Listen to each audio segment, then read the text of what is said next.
MPJ news కి స్వాగతం. వార్తలు చదువుతున్నది మీ శ్రావణి. చెట్టినాడ్ భవ్య సిమెంట్ కంపెనీల వల్ల కలిగిన పంట నష్టం, ఇళ్ల నష్టాలకు గాను పరిహారం పంపిణీ, భూములు కోల్పోయిన రైతు కుటుంబాలకు ఉద్యోగ కల్పనకు సంబంధించి దాచేపల్లి మండలం పెదగార్లపాడు గ్రామంలో కార్యక్రమాన్ని నిర్వహించడం జరిగింది. ఈ ఫ్యాక్టరీలు ఉన్న పల్నాడు జిల్లా దాచేపల్లి మండలంలోని పెదగార్లపాడు, తక్కెళ్లపాడు, కేసానుపల్లి, తంగెడ గ్రామాలకి సంబంధించి బాధితులకు 1,22,62,850 రూపాయల పరిహారాన్ని, 50 మందికి ఉద్యోగ నియామక పత్రాలను ఫ్యాక్టరీల తరపున అందించటం జరిగింది.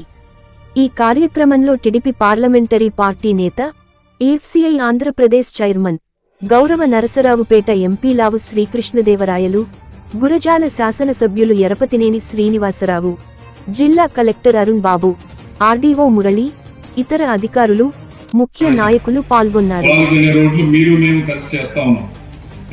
మీ వైపు నుంచి కొద్దిగా డీజిల్ పెట్టుకోండి, మా వైపు నుంచి ఏదైతే వెహికల్స్ ఉన్నాయో అవి పంపిస్తాము, కలిసి చేసుకుందాం అని చెప్పి కోరాం.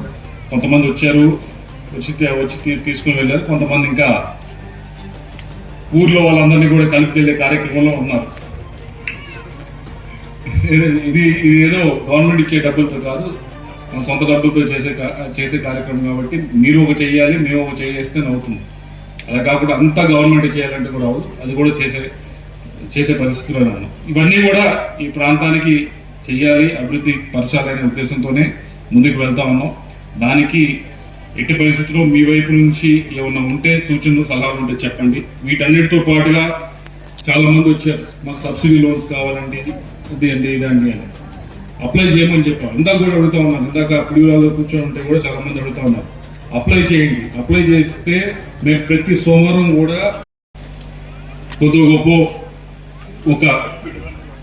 ఇక్కడ ఒక ఇండస్ట్రీ నడుస్తూ ఉంది, ఒక కార్యక్రమం జరుగుతూ ఉంది, రాష్ట్రానికి కొద్దిగా గొప్ప ఆదాయం కూడా వస్తూ ఉంది. ఆ వచ్చే ఆదాయంతోనే మనకి ఈరోజు ఏమన్నా అభివృద్ధి కార్యక్రమాలు చేసినా, సంక్షేమ కార్యక్రమాలు చేసినా దాని నుంచి వచ్చేది. సో ఈ రెండు కూడా మీ ఆశ ఏదైతే ఉందో, మంచి చదివించుకోవాలి, పిల్లలు బాగుపడాలి అనేది ఒకవైపు, రెండో వైపు ఏమన్నా ఇండస్ట్రీ రావాలి, వచ్చి ఉపాధి కల్పించాలనేది రెండో వైపు. ఈ రెండు కూడా కలిసి ఉండాల్సిందే.